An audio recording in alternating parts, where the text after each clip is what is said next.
Welcome to Slow News Day Live. My name is Steve Poikin, and I am here in lockdown Boulder Creek, California, and I am very pleased to welcome back to the show my former boss. I co-founded a political party with this woman back in 2015, and just watching everything that she's been able to do has been really freaking cool. Araquel Bloss is with me, and Priscilla Grimm is with me, and they are part and parcel of the Corona strikes that have been taking place all over the country today. We're here to celebrate people who engage in protests and don't go to parades, and talk about what the end game is for all of this. So, with no more further delay, how y'all doing? We're good. I'm calling in from Brooklyn, New York, where my neighborhood in particular is one of the total hotspots of COVID infestation. It's weird. So yeah, my name is Priscilla Grimm, and I am very happy that Araquel reached out to me, and she had this amazing idea about a concept called CoronaStrike. As people are thinking about how we can improve our conditions of, completely unaffordable rent, completely not being paid what we are, a living wage anywhere in any industry at this time. And you put on top of that a global pandemic in which the leadership of the United States doesn't seem to want to see us live at all.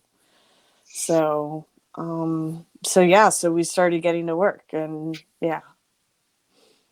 That's awesome. And God damn it. Josh just said, make sure you mute it if you open up YouTube. I forgot that my phone was up. I was catching up on some Jason Burmis while I was running around today.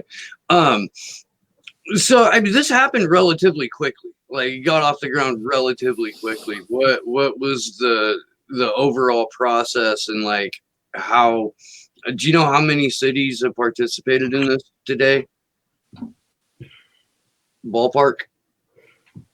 Anyone?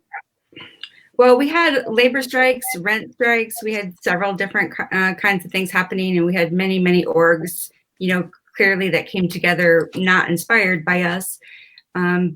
But no, they had been organizing before. Everybody was really excited about May Day and the general strike that was called by Cooperation Jackson in Jackson, Mississippi. It's an amazing, Kali Acuna, who's the leader of Cooperation Jackson. They're trying to build a brand new economic system through worker ownership, which is game changing.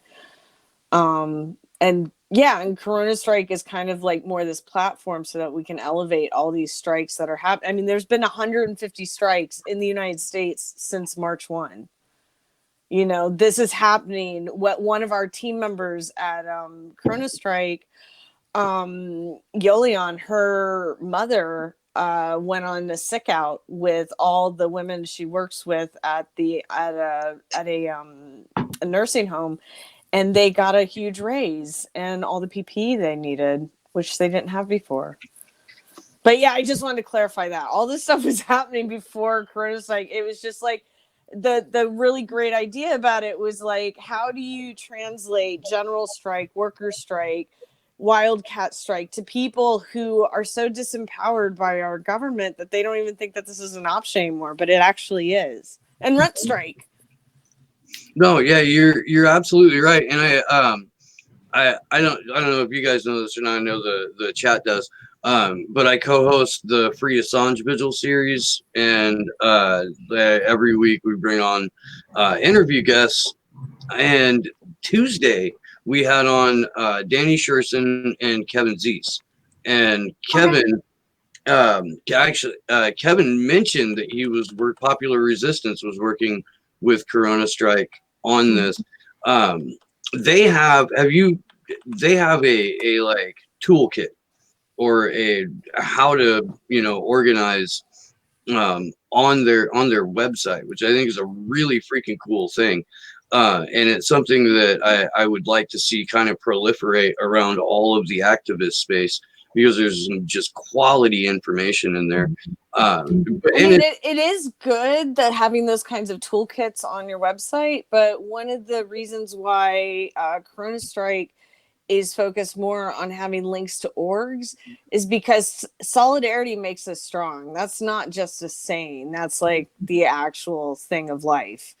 And if you try to organize anything like this in which you're looking for a game-changing solution, you have to have people behind you who have a history in being able to do this, who have relationships, who have, you know, a space for you to work out your new activism inside of you, which is what most people who are getting those toolkits online are doing. And especially now we're social distancing, we can't even meet each other. So it's so important. That's why we have like an entire page of labor and the solidarity funds as well, so that people will have places to go that have been doing this for a very long time, you know, and have a lot of strength behind them. But we don't hear about them because mainstream press doesn't cover it ever, because it doesn't help them. Doesn't help them keep this system in place that abuses everyone. Sorry, I said I'd shut up. No, you're fine. You're fine. You rant. It's all good. No, and you're right too, because what you see on TV are the AstroTurf protests where people are like, I need to go back to work so my boss can buy ass implants for his second mistress, and that's my only demand. That's it. But the real protests that's happening are all these mutual aid networks that are popping up all over the U.S. So, and you know, the fact that we are getting a lot of money from the government right now, which is super cool. And all of a sudden, you know, between that and not wanting to take a job that's literally on the front lines of a pandemic, labor is we are labor, and we are all in a very interesting place in history. Mm-hmm. You know, so the Target workers went on strike today, which was awesome. And the Amazon workers, and they're not going to have scabs lined up like they would have been during a normal time to take those jobs. You know, that's why Yolian, you know, your workers, my family, her campaign is so important, because they are powerful and they should be getting living wages and everything that they need in their lives. So let's talk about. I just wanted, if I can clarify, Yolian came on our team. She's a young activist. She's 20, and she's a Spitfire. Like, she's amazing. At first, I was like, if you need any help, if you need to learn anything from us old pros, I mean, she got on Twitter, did one thread ending with her promotion endorsement of us, and it went viral. It was amazing. She's amazing. And from that one tweet about her mom staging a wildcat strike in a nursing home in Texas, she developed this entire org, hashtag your workers, my family, so people can talk about how it impacts them that their parents or loved ones are on the front line and demanding, you know, telling their stories. So she got coverage from CNN already. So these young activists are really giving us a lot of hope, and we embrace them coming on board and helping. It's a really cool intergenerational project. It's amazing. So please check her out. Yeah, no, I will absolutely. And so I have to explain that, like, every time I'm on camera and every time I do a show, it happens in like a total vacuum and blackout, and like I have no idea what I've said when I'm done. I'm not kidding. Like, people will be like, "Oh, I really liked what you said about," but I have no idea what you're fucking talking about. So if you don't mind, go ahead and send me her name after we're done here, and I'll try to reach out and make sure to get her on a show.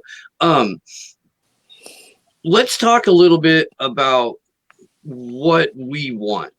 And now that we're starting to see movement towards real organization and real general strikes and specific targeted strikes, what we can do in order to get our fucking agency back, because again, the media will show you, you know, mostly right-wing idiots holding signs that like I want to golf.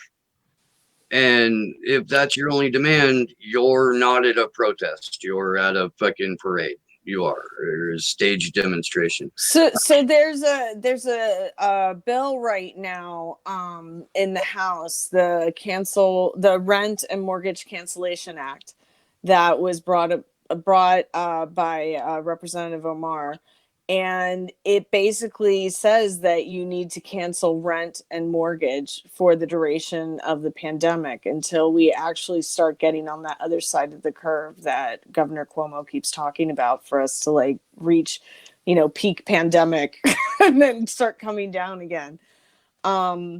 That's one of the most important things. I mean, right now, that's what, over 50 buildings in New York City went on rent strike today. Hell yeah.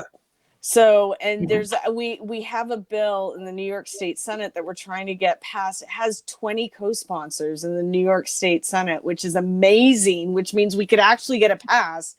And it cancels rent for the next, it gives rent forgiveness for the next 3 months.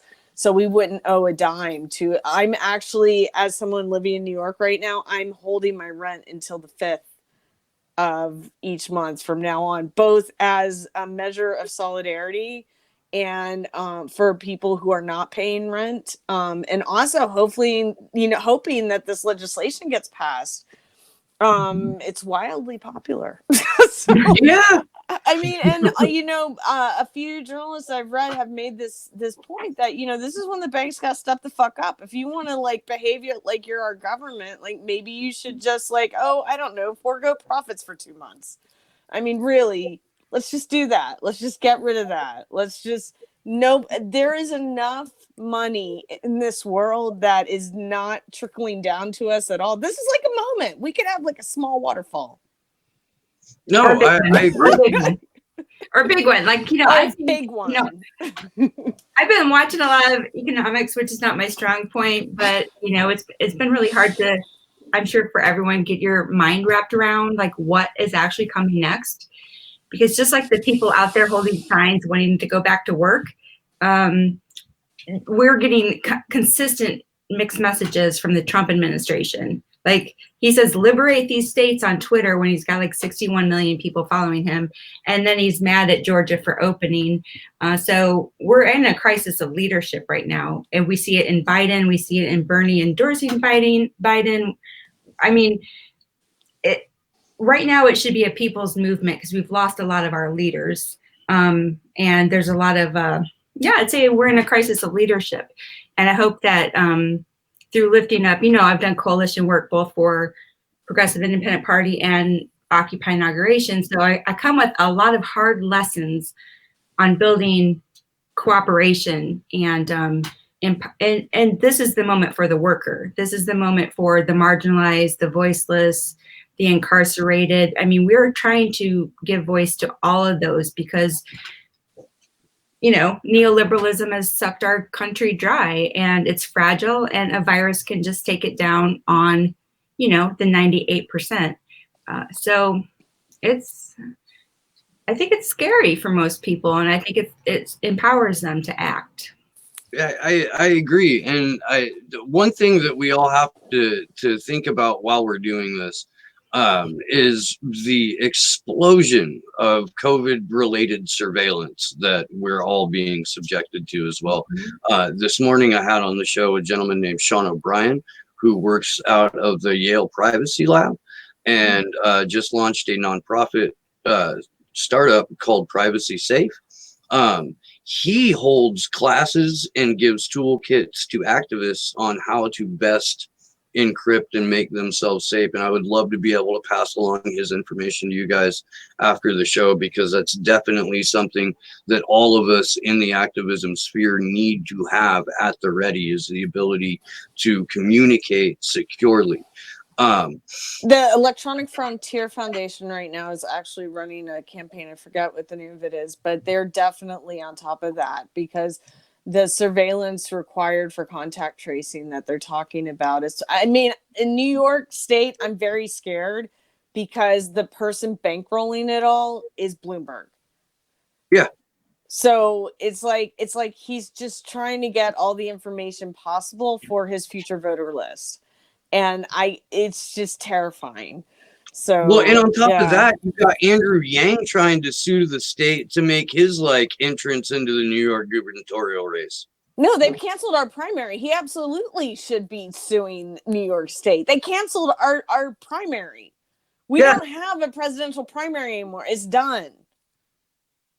Yeah, no, and look, like, it's great that he sued. Actually, it's awesome. It is. I'm just cynical as fuck, and I mistrust the motive out of a good thing. That's just who I am, you know. Like, especially with Yang. But no, somebody should sue the state of New York. Lots of people should sue the state of New York. There should be, you know, class actions from the Illinois primary, the Florida primary, the Wisconsin primary. Like, everybody should be trying to get some accountability out of these goddamn demons for the complete and total destruction of the veneer of an election, a free and fair election, which we already don't have. But what New York did was just, it's insane, immeasurably, and it's horrible what they did last time.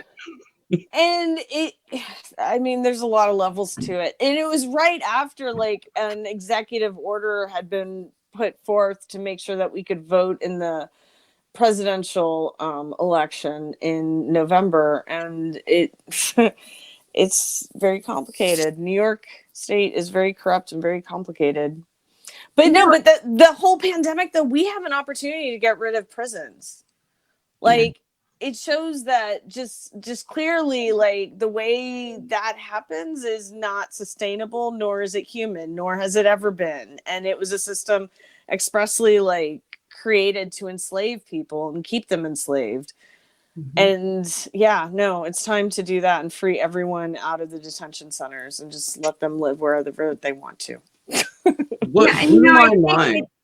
Go ahead. Sorry, I think with CoronaStrike, and I think the important thing is that I see a lot of people confused by the data, the science. Is it real? Is it a threat? Is this a conspiracy to give us, chips in our arms for immunization records? And like, at the end of the day, I'm trying to tell the left that kind of thought process, because we don't trust media, we don't trust our leaders. But at the end of the day, like, what matters is that we can stop all of that, like the extra surveillance and the infringements of our rights, if we, the people, stand up together. Like, this is the time to stand up for a living wage, stand up for hazard pay, PPE, safe working conditions, housing for all as a human right, Medicare for all, on and on and on. But if we regain power of our country, then we can stop whatever might come when we're already organized, which is why the CoronaStrike proposed a strike action every 1st. So this is, we hope, just the beginning. And as people get braver and they see the pictures, they see the videos, they see the movement building, they'll feel like they can strike. They'll feel like they can take, like you said, gain agency back to fight for themselves. And we saw a win today with Amazon saying they're going to donate or give their second quarter profits of $4 billion to, their own testing facility for workers and additional PPE and safety precautions. And so, I think the more we highlight these wins, people will start getting braver and bolder. People will get confident and working right back. Yeah. I have a question for you guys in the chat. What are the biggest objections that you've run into, and what are the best objection busters? To the idea of what you're doing with the CoronaStrike and how it, just incorporates into a broader, almost a collective singularity of action. So one of the things that I hear a lot, and I've always heard, I'm a little bit older, so is that, how do you go on strike? How would you take care of your groceries? How would you take care of your bills? So right now on GoFundMe, there's over 77,000 COVID-related mutual aid funds. There are mutual aid funds all over the U.S. right now. We've started putting some of them up on CoronaStrike.us on the Solidarity page. And if you actually email us, we'll put up your fund if you have a fund that you're putting together. But basically, if you are in need of material assistance, it's never been easier to find it outside of government programs. And so we're literally, solidarity makes us strong. It's not just a saying, like, this is all part of a whole, right? If we actually support target workers, then we need to give to that fund that's going to help them pay for groceries. We need to take care of people next to us in different ways that we can. So that was like the first thing that I get asked all the time. And so that's why I tried to prioritize making sure that people knew that there's money out there for them to get if they need it. Yeah. And I think also I get, like, this is the worst time to strike because people need jobs and things like, well, the landlords deserve their rent as well. And so regarding the rent, I tell them, in the 2008 housing crash, they put this little thing in there that backs bank mortgages, federally backs mortgages through banks. So the banks are not going to lose a dime in this. So if they're not listening to the people, maybe they'll listen to the landlords. When they're not getting their money, then they can pressure the government with us. They should be standing with us. As we know with MMT, our treasury is the currency, printer.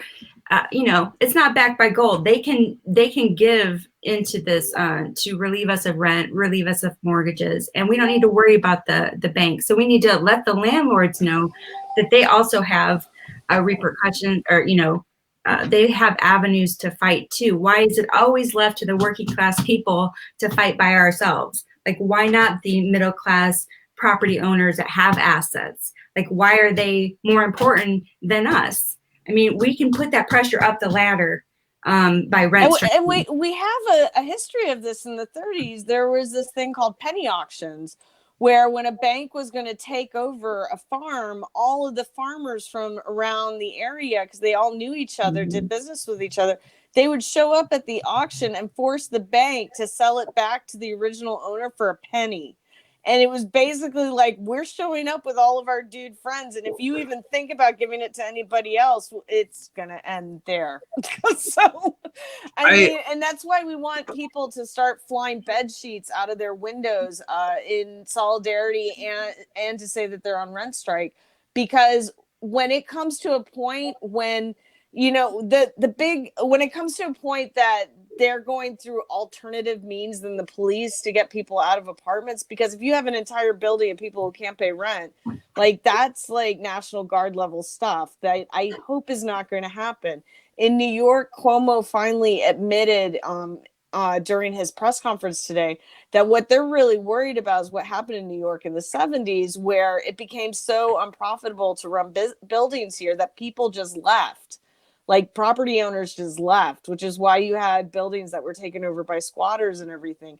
And he doesn't want to deal with that level of craziness again, which again goes back to, let's just take it from the banks. Yeah, no.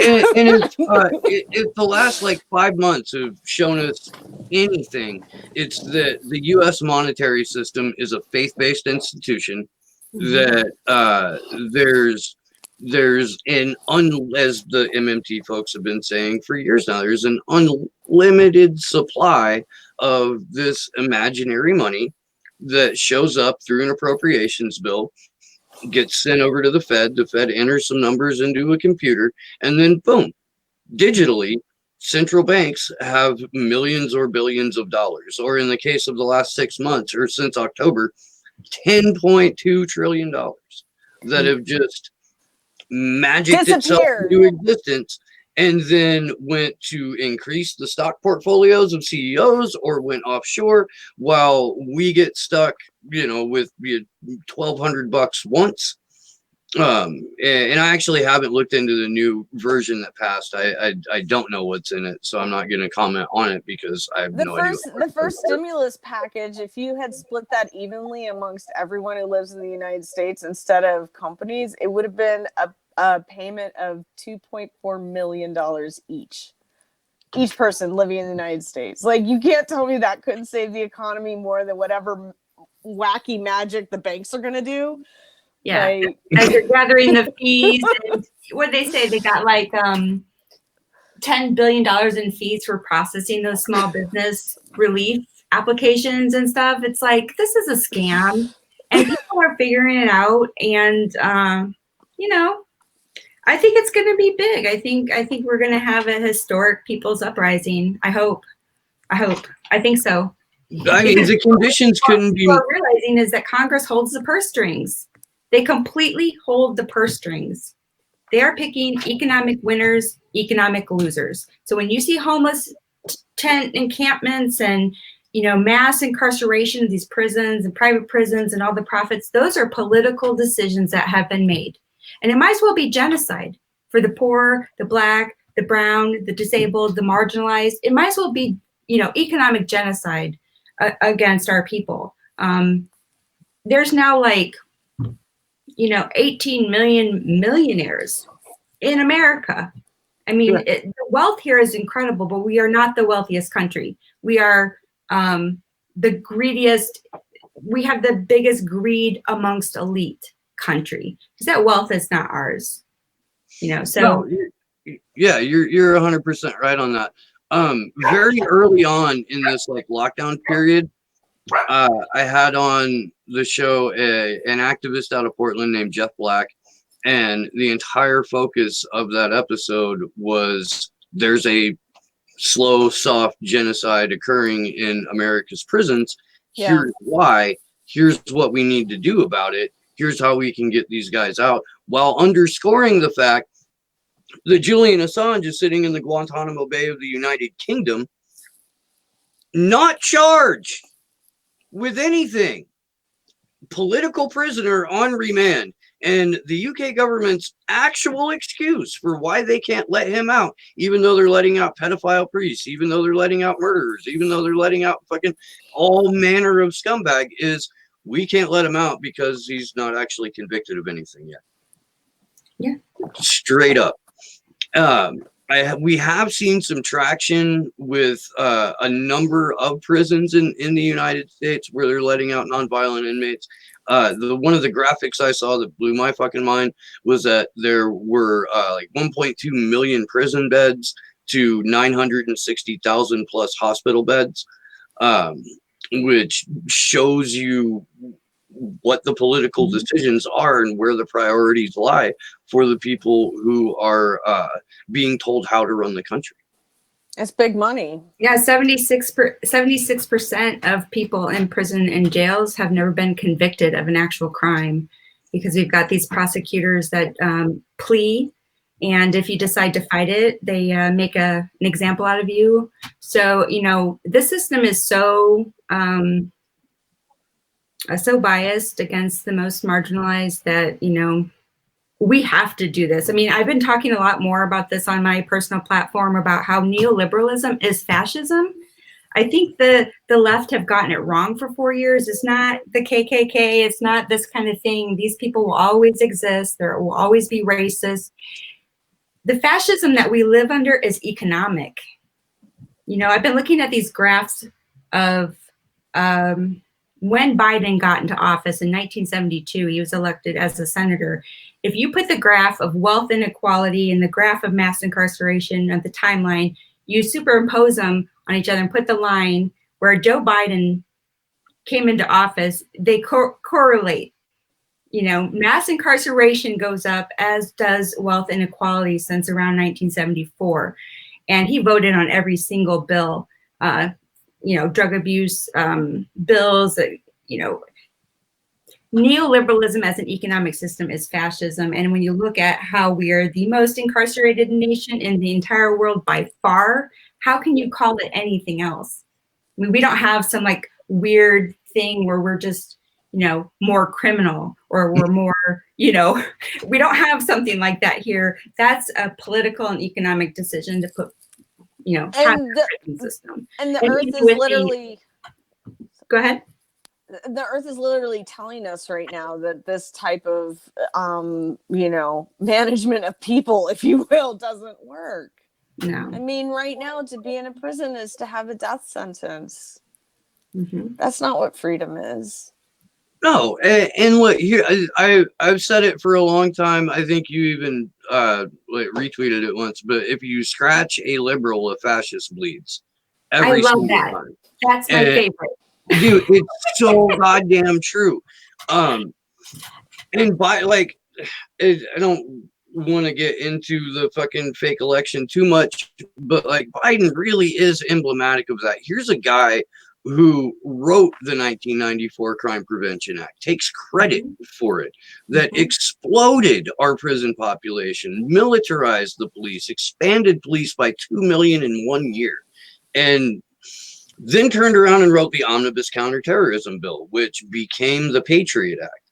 The list of bad decisions to us and bad consequences for us, but significant gains for the police state, for the expansion of empire, for the criminalization of being black and brown. You have to look at Joe Biden as the arbiter of that, and for people to hold him up as well, he was Barack Obama's vice president, or that one time he did this one thing that was sort of okay, and we've got to celebrate that and ignore all of the evidence that shows him to be a bloodthirsty, warmongering, fucking empty suit for corporate America, and also a rapey, creepy, touchy douchebag.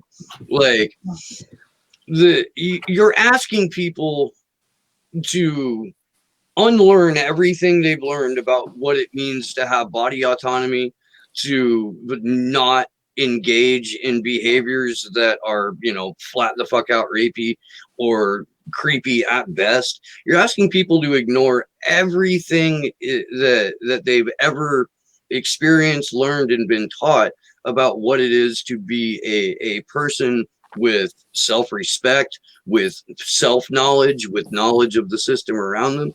It is mind-boggling that they think this fucking rapist with instant grits for brains is going to beat Donald Trump. Well, do you think that we're actually going to have an election in November? My fear when Donald Trump came into office was that dictators are elected and they come in via election. They do not leave via election. I think that's a fair question to ask. And the guy I was just talking about, Jeff Black, when he was on that day to discuss, COVID 1984 in the prison system, he made a point to say, we're not going to have an election. We're not. We're done. We're done having elections. It's going to take, mass uprising that creates a new system of government, or we are fully under totalitarianism, until fucking climate collapse happens. Right. And I don't know. I don't think it'll be that extreme, but Jeff's a pretty extreme guy. But at the same time, I don't know if it even matters if we have an election. I mean, I think Trump is absolutely going to win unless they, can get mail-in ballots and cheat, which they may. But, we don't have any kind of representative government anymore. I mean, does it matter if we have a fake election? It's still right. fake. Right. So true. The point of having this strike on the 1st is being able to build, the solidarity as big as we can make it, but be able to be very agile, because things are changing very quick. So if people are anticipating acting on the 1st and something major happens like that, we can change course and be strong as a group. So there is some thinking, involved in that, so that we're ready and agile, because the federal government is not agile. they're, you know, they've become like the Titanic. They just can't turn fast enough to stop the collapse, you know, to hit the, you know, so I think we're going to have to take a part in transforming this country. And this is, we're at a weakness right now. This is the time to do it.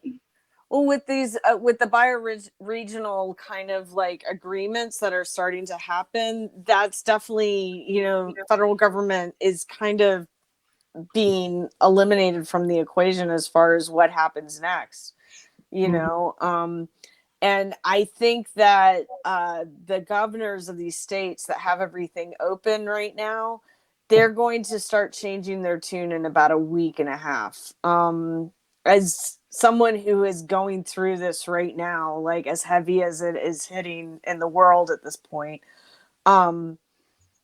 it's really frightening. You know, people, they found a van full of 50 dead bodies in Brooklyn, like less than a mile from my house, that they just don't know what to do with them. Like when that level of death is happening, like Araquel and I were talking about it the other day, like what's going to happen in the middle of the country when, you know, we've already had people die between going from a clinic to the hospital because they waited until the very last time. What happens when you have someone driving their car on the highway and they die as their lungs fill with fluid? Yeah, no, that's going to happen a lot. I mean, especially since no one, like at least in New York State, anybody who's unemployed right now, you can get Medicaid. So I have like gold standard healthcare right now because they don't want, like, if you are out of work, you should have healthcare. Yeah, no. And I think it's going to change a lot of people's thinking about the value of people isn't always correlated to how much money they make. Yes. And, you know, and talking to the top 10% who've earned their money with the services provided by these essential workers. And I've been calling on them, the people who are stable and in the top 10%, which are millions of people. We have, you know, millions of millionaires in this country. They should be giving to mutual aid funds that can be directly distributed to emergency needs. No, it's incredible. We need to make sure everyone understands that we're going to take their money away. This is on everybody, you know, and nobody gets out of this thing. We're experiencing it different, but everyone's going to be impacted. So I think that that kind of shift of understanding of value of people is really important for our country. I mean, we're one of the nations that take the least amount of vacations. You know, we're like this super productive nation where if you look at graphs, our production has increased, but our wages have been stagnant. I mean, it's really time for us to rethink even our own personal lives. Like this time at home, I don't know about you, but I'm not spending any money. And I'm looking at the stuff around me like I probably didn't need most of that anyways. You know, what we spend as a consequence of convenience and the fast lifestyles that we live here in Western society, I think we should rethink it. And I hope that we all start making gardens and start becoming self-resilient, build communities that are self-resilient, because, you know, we're going to see increase of strain on the food chain. And, you know, we kind of all knew that was coming on the left. I think we all knew that this empire was going to start collapsing. We didn't prepare like we should have in 2008, but we shouldn't ignore this moment now to correct our path. So. I agree fully. And anyone who's watched the show for any length of time has heard me go off to great extent about the importance of getting your community as food secure as you can, whether that's rooftop or courtyard gardens or hanging down the side of a building garden. Even just learning how to cook. I mean, that's like a really basic, you know, just know how to cook and don't put that all on the women in your household. Like make sure that everybody knows how to cook and can do it well. Anybody can follow directions. If you can figure out a software program, you can figure out how to cook. and even like sharing space again. You know, we could all work a little less or be a little less afraid of the future if we start cohabitating again and putting families together in the same space. Because we, you know, as this wealth inequality rose, like this amount of space each individual takes now in their home is unprecedented. We don't need it. And, you know, we have like this, you know, this rampant crisis of suicide, because even though we're all super connected, we're not. I don't know about you, but I've appreciated laying in bed and hearing like my neighbor play basketball, just that sound. I haven't heard anybody play basketball since I was a kid out in rural Indiana.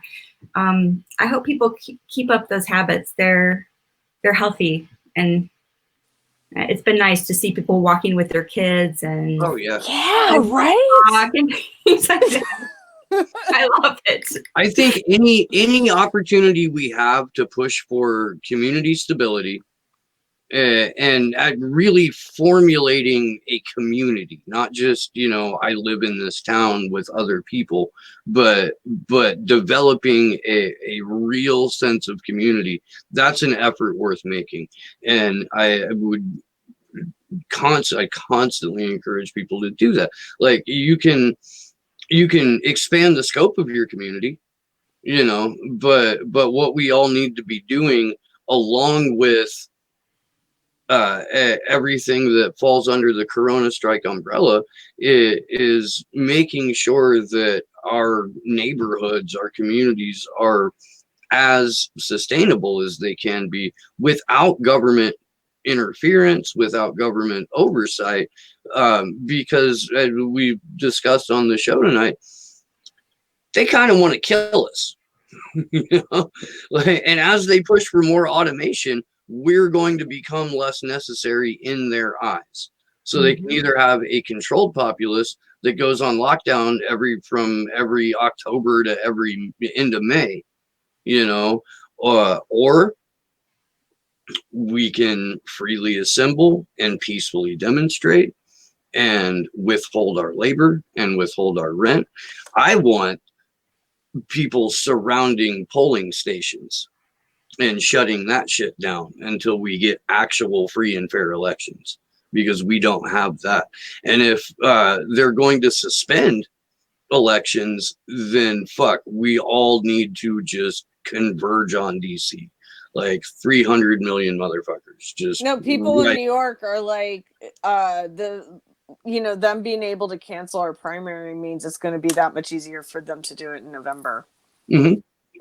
Yeah, it's a crisis of democracy. I mean, we're having a crisis of healthcare, crisis of employment, an economic crisis, a crisis of confidence of leadership, and the confidence of our crisis in our democracy. I mean, this is the collapse of the American empire, right? Or capitalism. I mean, it's hard to see when everything looks normal, but didn't we have Carl Sagan tell us this, Chris Hedges tell us this, that there would come a time where everything would look normal, flags would still wave, and courts would be open, but nothing would be the same. There would be no justice. There would be no democracy. There would be no fairness. And, this may be a very short window for us to rise up and change the course of our whole world. I mean, we're in this globally, which is also a scary thing for those in countries that are facing mass starvation if they don't get food in the next couple months. And the World Health Organization food program said that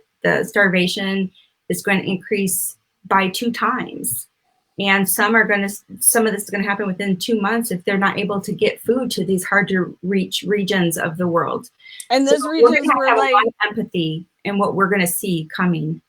Yeah, and those regions are dealing with starvation because of climate change caused by the United States. It's like this whole country is just wrong.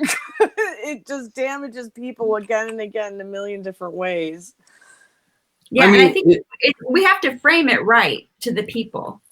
Yeah. I mean, we have to frame it in as critical as it is.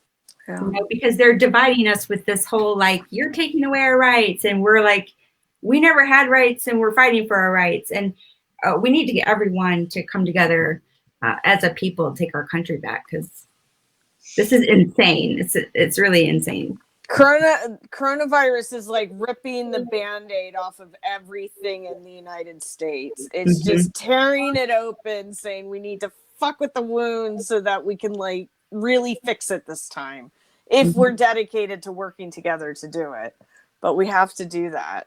And, you know, and please, everybody, stop looking for a leader, because everyone's like, well, why is Bernie doing this? And why is, you know, and everyone, they're spending all their time. Cares? And I'm like, there are going to be new leaders. There's going to be new heroes.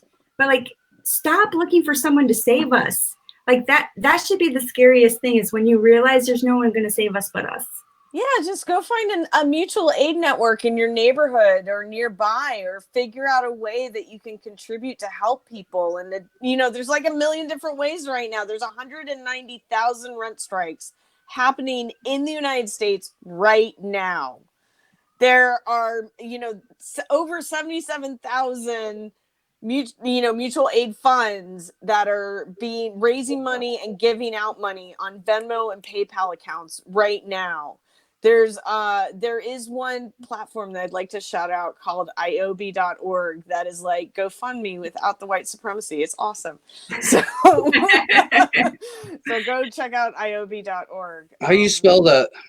IOBY.org. We have it listed on the site on CoronaStrike.us Solidarity at the top as like your resource to find, and they will help you make the whole thing happen. You don't have to be a 501c3 of any sort. So, hell yeah. There is a question in the chat about what we think about Movement for a People's Party. Who put that there?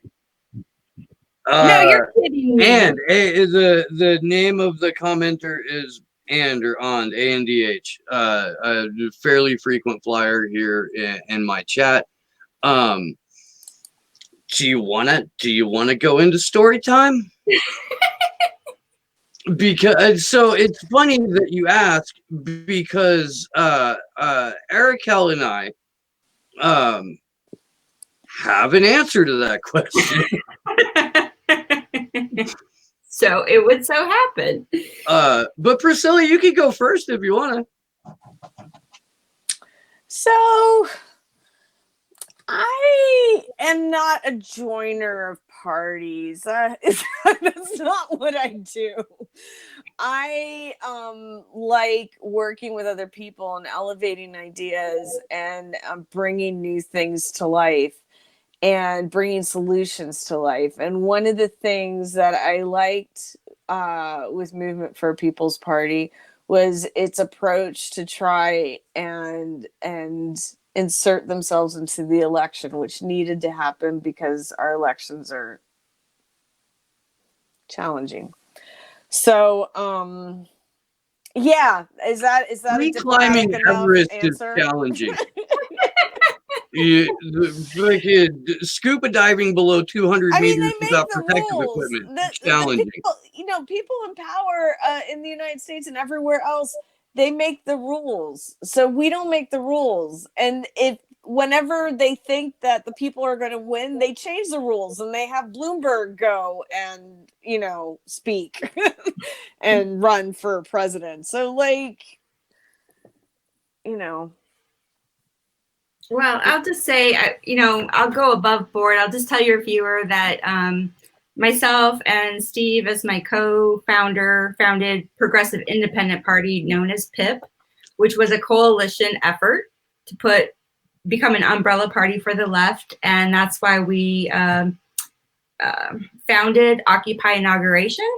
And I've taken those lessons here because the best and fastest way to build relationships and trust between orgs is doing actions. And you'll find your differences. You'll find out who's not trustworthy. You'll discover who's the infiltrators and who's the obstacle makers. So what I will say about this is I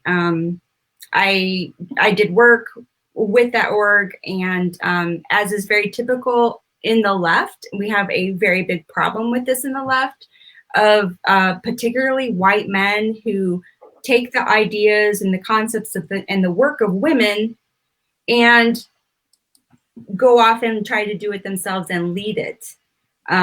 So that's kind of what happened here, and that's a big problem in the left is orgs being able to follow the lead of women. We did have the Green Party at the table, Socialist Alternative. We worked with everyone on the left. But I will tell you, on a non-personal note, that Roseanne, who was the former executive director of National Nurses United, has been tweeting.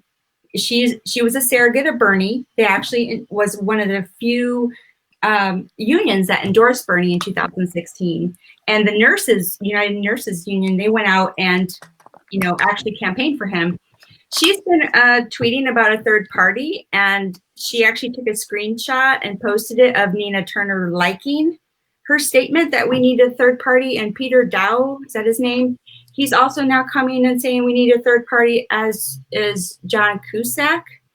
So as much as I'd like to think, and I want to put a shout out that there's been some effort to take some of the work that we did at PIP and insert it into a National Progressive Party that's working with Vermont Progressive Party. So there's a bunch of things happening. And I've also talked to the Green Party about how maybe they could, Struck left. right? How to become the umbrella. But I think that this movement is just going to keep growing, and probably these smaller orgs like myself and Nick Brana's org probably won't be the one, but it's still important to talk about it and push the movement forward. So I do appreciate that all the people working hard for the Movement for People's Party have pushed that conversation. He does great interviews. He's very articulate. He's very smart. He does great writing. So I do appreciate his effort in pushing that forward. So that's my super nice answer. All right.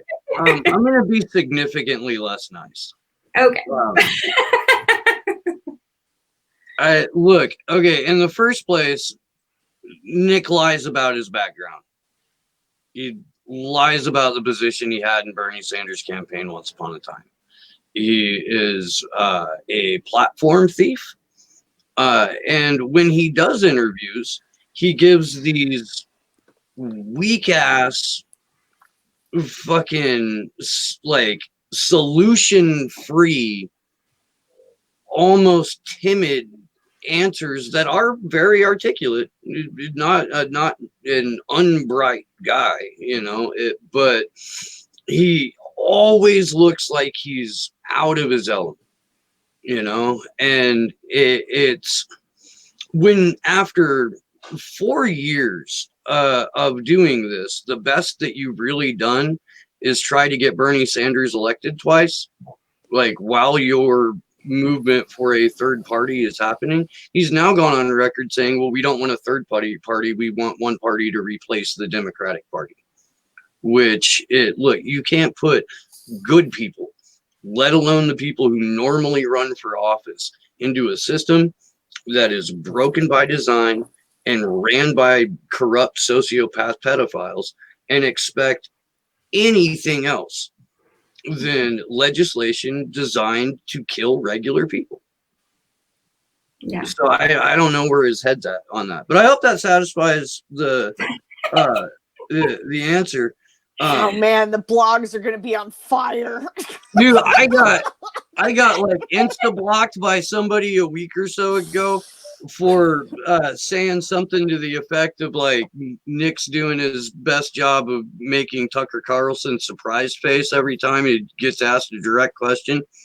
But it's like, it's true. It's hard to watch. It was really hard to watch in like 2018 when he went on Jimmy Dore's show and rattled off the platform that I had written for Pip, that the rest of us collaborated on, like the last half of it, and just, read it off, my words verbatim.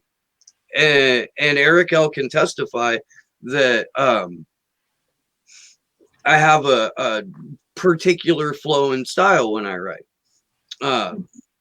So to hear my shit come out of his mouth was super weird. I was like, what the fuck? But aren't the thousands of dead bodies in the street slightly worse than him? Yeah. They are. I'm just trying to answer your question. There's a lot of things out there that are worse than Nick Brana. There's many things that are Prison industrial complex. Yeah, I late spend stage about capitalism. This is the longest I've spent on Nick Brana or Movement for a People's Party in over a year. I want to say that it's a bigger problem that we really need to highlight. I've never been on Jimmy Dore, right? And I was the founder of Occupy Inauguration. I got private meetings with every third party at the table to talk about coming together. And we have with this particular thing, I'm trying to stay in the background because it should not be about personality, never, because that is our failure on the left. But we have a problem with the independent media of the left and white men. And I'm sorry, but they have this natural attraction to other white men as leaders of the movement. Nick Brana, who was actually demoted to an intern on Bernie's 2016 campaign, has been on Democracy Now! Jimmy Dore, I've been on Tim Black, but it was way after. It was way after everything was over. So, we got to make conscious decisions in the left to lift up leaders of color, Black, brown, disabled, marginalized, and get off this, I'm a white dude, you're a white dude, I'm going to have you on my show and talk about how we're going to save the world. I mean, that has to change, because when I talked about what was happening to PIP and it being co-opted, and probably half of our social media has been completely stolen by various white dudes who thought they could do it better. And nobody defends the work of women in the movement. And it's blaring, and it's really got to stop. And then I actually did defend the work of women and paid a very heavy price for it with Occupy. And still, every once in a while, I'm surprised that there's no crazy trolls in this chat. I mean, because it's been so bad that I've had activists send letters to where I was working to be like, Priscilla Grimm is X, Y, and Z, and she's terrible, and she should leave, and sending screenshots of my political work to try and get me fired. Yeah, you would not believe what is said to us. Like how many times I've been told you're hard to work with, even recently, from somebody I worked with in 2016, because I won't be led. What they're saying to a woman when they say you're hard to work with is that you won't just follow me. You won't do what I say you're going to do. That makes you difficult. No, it doesn't make me difficult. It makes me self-determined, to do my own, make my own choices and take my own lead. And also to have our own accomplishments with which we use as our research to inform on our future work. It's not like the stuff just came out of our brain. Exactly. We work towards it. Exactly. Yeah. And so right now our team on CoronaStrike just happens to be all women. That it's not by design, but it's been really nice. It's been so peaceful and cooperative. Like, hey, you have a good idea. I'll support it. Okay, that's cool. Let's do that. Let's do it. I mean, it's so simple. There's no fight about what the proper thing to do is, as long as it, satisfies the mission statement, which is the demands that were largely written by Cooperation Jackson and Black Socialists. Like, that is our mission statement that we return to when we have a question about what we're going to, it's like any other place, that any other effort, you have your agreements, you just keep going back to them and putting the lens of what you're trying to put together or communicate through those demands. And, that's it. Yeah. So I hope that, I hope the indie media, if they watch you, they consider like how they're focusing on Biden right now, or how they're focusing on Bernie, two white dudes. It's time to give leadership to other people in this nation. There's a lot of strong voices, organizers, young candidates. It's time to give your platform over. We did that at PIP a lot. We would give admin rights to various voices to make sure we had a diverse, it's time to consciously, Like, how many times on this show have you had two women and then yourself? Not often. And it's mainly been men. I do maintain a pretty good balance between male and female guests. Cool, good. And it's like, and people of color. Has that been the thing? It's harder. It is to get people of color on the show. I've tried. Cynthia McKinney's been on. She'll be on again. She's my fucking hero. Well, you should look through all the groups that we're working with at CoronaStrike, and I'm sure you're going to find a lot of different people that you can instantly bond with and bring on the show. And I've been trying to get anyone from Black Socialists of America on the show for almost 2 years now. Have you direct messaged them on Twitter? Yeah, we've just never been able to connect, or like Z will just fall off grid for 3 months and then pop back up. So it's, you know, not for lack of effort. I try to bring not just diverse opinions, but diverse people from different backgrounds and of different colors and of different faces. I mean, it's a real thing. Your life comes in different ways depending on who you are in this world, and that being informed like that is so important to be in any political conversation, because the personal is political. It very much determines like what we see, what we want, and how we approach the world, you know? And what we have in the United States is simply, you know, white supremacy, very patriarchal white supremacy. If you're not needs aware, to be broken. If you're not aware of this woman, I can put you in touch with her and with the adorable, incredibly smart Ian Schlackman, who is being mentored by her. Reverend Annie Chambers is a legendary Baltimore activist, and she founded the People's Power Assembly. She was a Black Panther. Her brother was Malcolm X's lieutenant.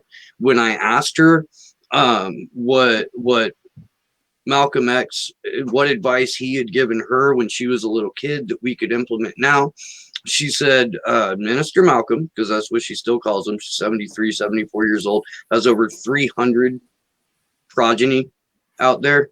Wow.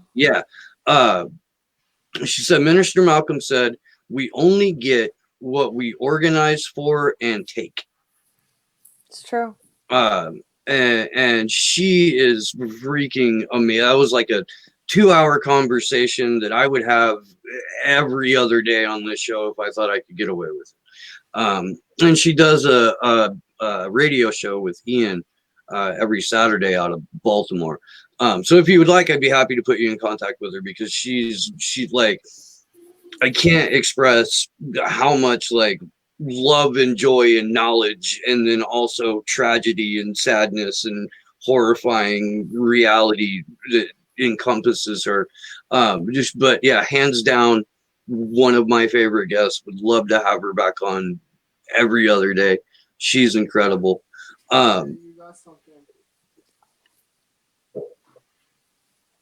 Let's see. I'm getting some, I've had Nico on the show. Yes, I've had Nico on the show. Now the chat's like going through my videos and oh no, are they giving you an audit of diversity?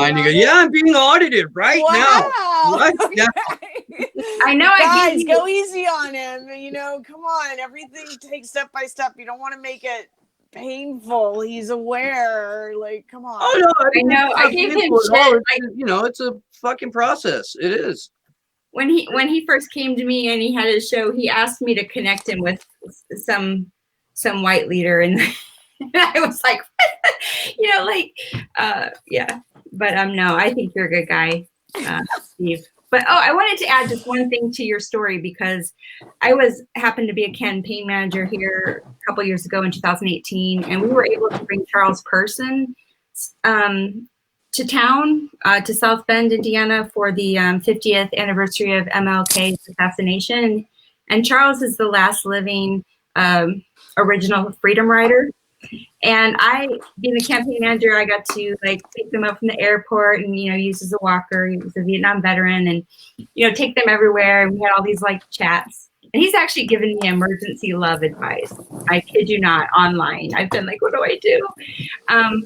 I did have a moment when I asked him, like, if MLK, Reverend MLK Jr. was still alive today, what would he be working on? And without hesitation, he said economic justice. And so it's just something in my mind I won't forget, kind of like you. When we we've had our heroes assassinated.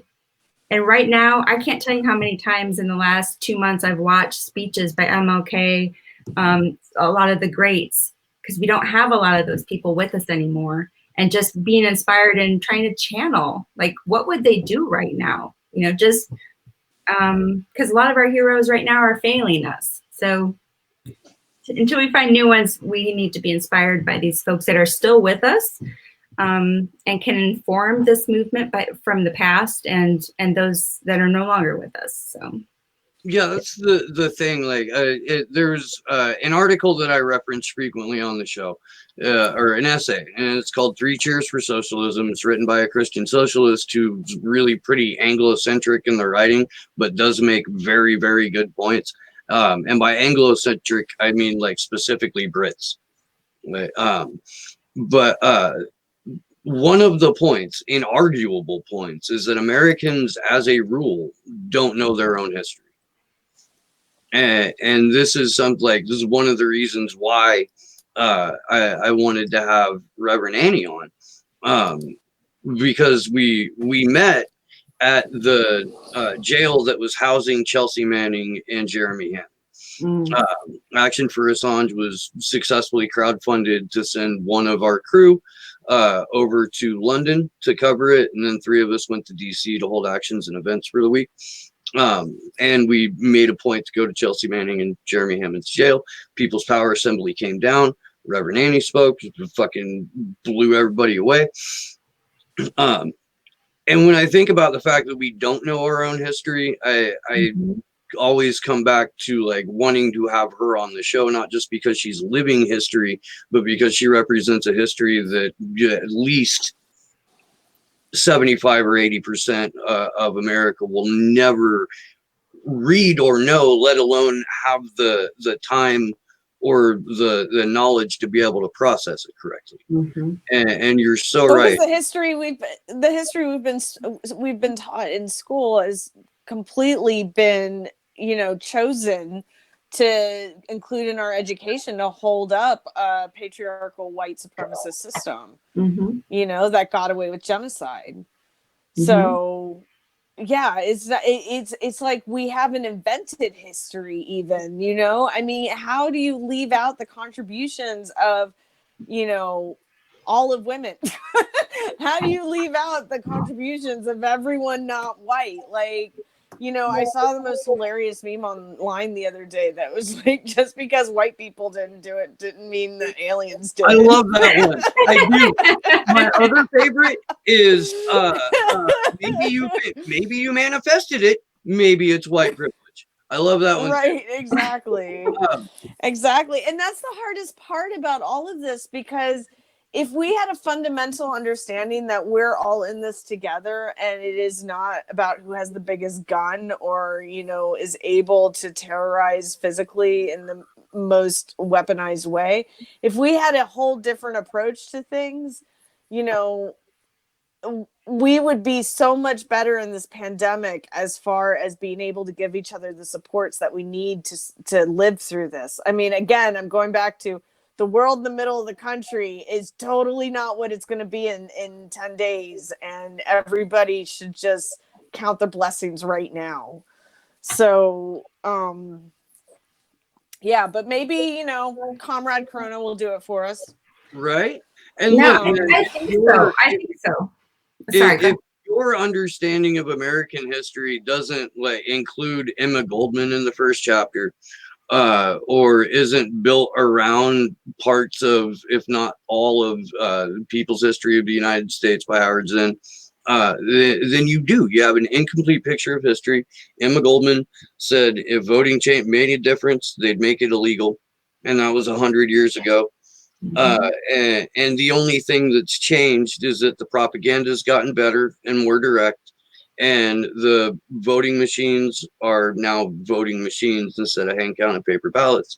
And as long as we have proprietary software that is easy to manipulate, we're never going to have free and fair elections. But the system as a whole is designed to break you and me.